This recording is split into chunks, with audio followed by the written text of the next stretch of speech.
એમ્બીડક્સના સેવનથી 32 વર્ષીય રિક્ષા ચાલકનું મોત થયું. પરિવારનો દાવો, ન્યાયની માંગ. સુરતના ઊન વિસ્તારમાં રહેતા રિક્ષા ચાલકનું એમ્બીડક્સના સેવનને કારણે મોત થયું હોવાનો દાવો મૃતકના પરિવારજનોએ કર્યો છે. છેલ્લા 15 દિવસથી ટ્રકના રવાડે ચડેલા યુવકની તબિયત લથડતા બે અલગ અલગ ખાનગી હોસ્પિટલમાં સારવાર અર્થે ખસેડવામાં આવ્યો હતો, જ્યાં ટૂંકી સારવાર દરમિયાન યુવકનું હોસ્પિટલના બિછાને મોત નીપજ્યું હતું.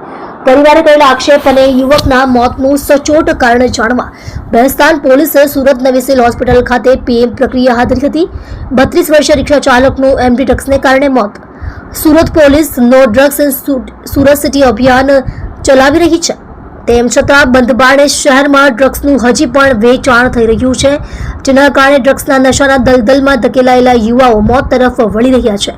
આવી જ એક ઘટના સુરતના ઊન વિસ્તારમાં સામે આવી છે. સંજાણનગર ખાતે રહેતો 32 વર્ષીય નવાઝ ખાન પઠાણ રિક્ષા ચલાવી પોતાના 3 સંતાન અને પત્નીનું ગુજરાન ચલાવતો હતો. દરમિયાન નવાઝ ખાન પઠાણની તબિયત લથડતા સારવાર અર્થે સુરતની બે અલગ અલગ ખાનગી હોસ્પિટલોમાં ખસેડવામાં આવ્યો હતો, જ્યાં ટૂંકી સારવાર દરમિયાન નવાઝ ખાન પઠાણનું પીપલોદ ખાતેની ખાનગી હોસ્પિટલમાં સોમવારે મોત નીપજ્યું હતું. જોકે નવાઝ ખાન પઠાણનું મોત એમ્બીડક્સના સેવનથી થયું હોવાના ગંભીર આરોપ મૃતકના પરિવારજનોએ કર્યા છે. તે છેલ્લા 15 દિવસથી એમ્બીડક્સનું સેવન કરતો હતો.